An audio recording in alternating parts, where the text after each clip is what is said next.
kenenu Jehova n'ihi na ọ dị mma, n'ihi na ruo mgbe ebighị ebi ka ebere ya dị.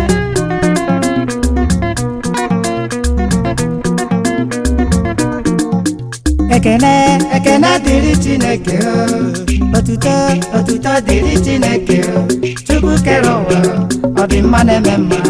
okwute ụwa ka ụwa o, ọgaranya bi n'igwe, ọkwa gị kere igwe na ala, kee ife dị ụwa n'ime ya, mana ibi n'igwe were ala mee mgbakwasị ụkwụ, eze bi n'igwe ma ọgọdọ ya na-akpụtụ n'ala ya, i kwesịrị ekele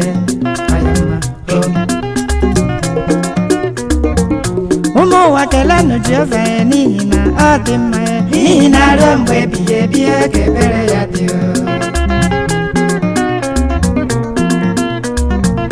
O kere anụmanụ niile maka ọkpa ma nke na-efe efe,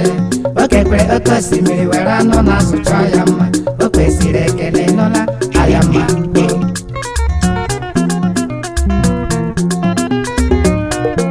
O kere ihe n'abalị wee kekwa anyanwụ na ọnwa were kpakpando wee chọzie ya mma, o kwesịrị ekele aya mma. O rukwe n'ụtụtụ anyanwụ ekulite chawa mkpọrọ ọchịcha na Chukwu kwesịrị ekele onye ọma.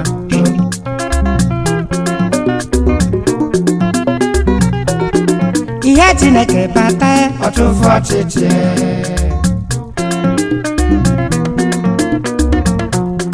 o rukwe n'abalị ọnwa na kpakpando etiezie warawara n'igwe, mgbe ahụ mkpọrọ ọchịcha na Chukwu kwesịrị ekele n'ụla aya mma. Ihe Chineke bata ọtụfụ ọchịchị,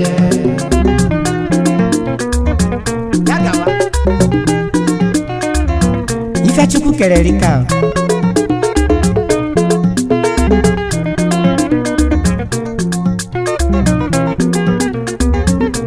o wee ruo n'ikpeazụ o wee kee mmadụ,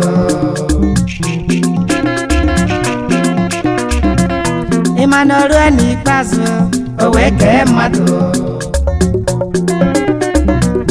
ịma na o kere otu nwoke were mechie kekwa otu nwaanyị si ha na-abụ biri n'ụwa ya, ọ gwara ha mụba ọmụmụ wee si ha bawa ụba, mmadụ wee mụwa ọmụmụ n'elu ụwa wee bawa ụba, Chukwu kwesịrị ekele n'ụla aya mma. Ụmụ ụwa kelenụ Jehova n'ihi na ọ dị mma, n'ihi na ruo mgbe ebighị ebi ka ebere ya dị.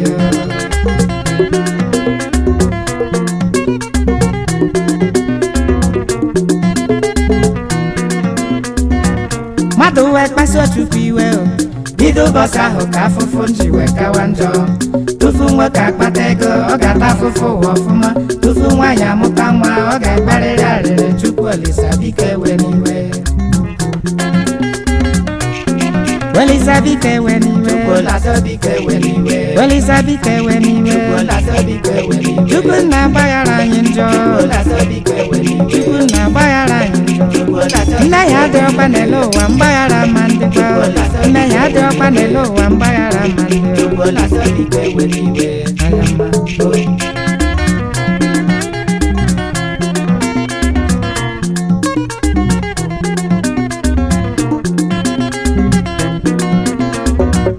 Ezigbo oyi ka ajọ nwanne mma o, ezigbo oyi ka ajọ nwanne mma o,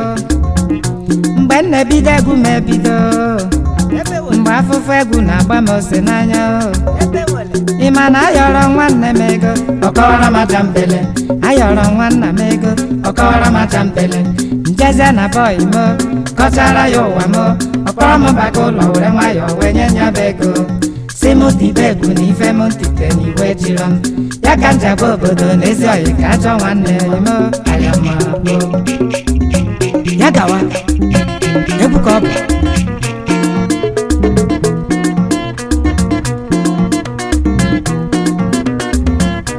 aya mma iyo iyo, aya mma ho, aya mma iyo iyo, aya mma ho, aya mma iyo iyo, aya mma ho, ezi oyi ka ajọ nwanne m aya mma ho, ezi oyi ka ajọ nwanne m aya mma ho, Madam Lawrence ya ụzọ oche ntọ nwanyị ọ nọkwa n'ụlọ ụlọ ebe anyị nwere ife dị mma, kelee ha aya mma ho.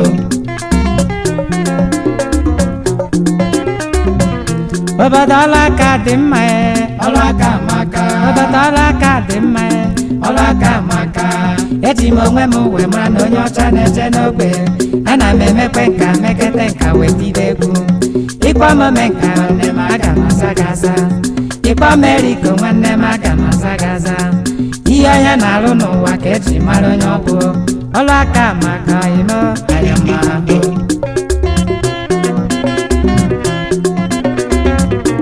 egwu nke m nwa na-etio amụghị m egwu amụọ ebido n'ụmụazị wee mebe nka wee tibe egwu si n'aka ụwa ime ka ị marụkwa mmalụ egwu nke m nwa na-etio amụghị m egwu amụọ ebido n'ụmụazị wee mebe nka wee tibe egwu ime ka ị marụkwa mmalụ ama m na nwanne dị na mba ama m na nwanne dị na mba ọgaranya uchu ụmụ nwa ogbenye ọgaranya uchu ụmụ nwa ogbenye ịmachifu injinia na-ayọ ọnwụ ebule omeihe ukwu wanụ ọfakpugeze ebube Enugu steeti onye ọ ga-adịrị mma omere ọra niile omepụrụ ụmụ ogbenye ọkwa ọgaranya ngada ọ gwara m tibe egwu na ife m titere na ya nọ m nso ayamahụ eyi egwu ka ọ bụ ịmachifu injinia na-ayọ ọnwụ ebule omeihe ukwu wanụ ọfakpugeze ebube Enugu steeti onye ọ ga-adịrị mma omere ọra niile omepụrụ ụmụ ogbenye ọkwa ọgaranya ngada ọ gwara m tibe egwu na ife m titere na ya nọ m nso ayamahụ ayama iyoyoyoyo ayamahụ ayama iyoyo ayamahụ ayama iyoyo ayamahụ omere ọra ekene ayamahụ omere ọra ekene ayamahụ omere ọra ekene ayamahụ obele nwa mee ya ka afụ n'anya obodo ọlụaka dị mma ọlụaka amaka obodo ọlụaka dị mma ọlụaka amaka Ambis Group Nigeria Limited ọrụ na amaka obodo ọlụaka dị mma ọlụaka amaka obodo ọlụaka dị mma ọlụaka amaka Ambis Group Nigeria Limited ọrụ na amaka irọshọnụ kpaba ike Ambis alụọ ya ọrụ nduze kpawa ike Ambis alụọ ya ọrụ mmiri dere kpawa ike Ambis alụọ ya ọrụ nduze dị n'oko Ambis lụrụ ya ọrụ nduze dị n'obodo ukwu Ambis lụrụ ya ọrụ irọshọnụ kobosi Ambis lụrụ ya ọrụ Managing Director injinia na-ayọ ọnwụ egwu Ambis Group Nigeria Limited unu zuru ka eme ọrụ na amaka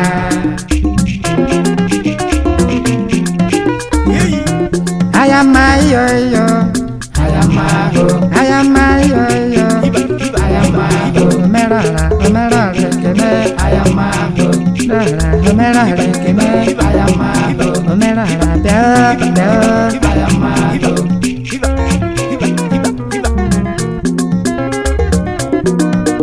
na-echeta m mbọsị njere obodo na-echeta m mbọsị njere obodo ejere m obodo ebe m jere ka nnefe nne m mgbe na-abata ụlọ nne m abịa biri m ọma nne na nwa ezi nna amaka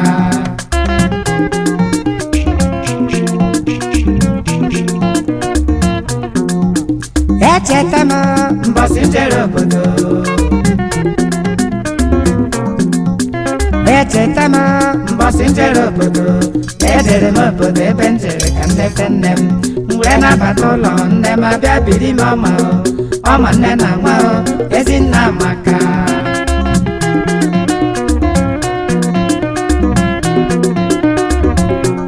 anyị wee jee were che ọbazienụ n'ụlọ wee jee wee butere anyị ọchị mụ na ndị ọyị m anyị were na-ata ọchị nka ka na-abụọ ọbanye na isi ekwu wee jee wee gwọbara anyị ncha ọgwọcha anya bụ ncha wee bute ncha dọwara anyị mụ na ndị ọyị m anyị wee na-ata ncha tara masa tara nsịkọ ịma a na-ata ncha atacha ncha were ṅụwa mmanya a na-ata ncha na-ata ncha na-aṅụ mmiri elu ụwa na-asụ sọ ime ayamahụ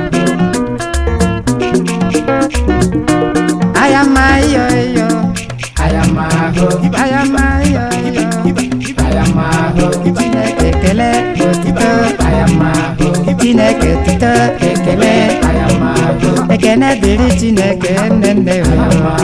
ekene dịrị Chineke nnenne ayama yahi ya ya oh ya ya ya ya oh ya ya ya ya ya ya ya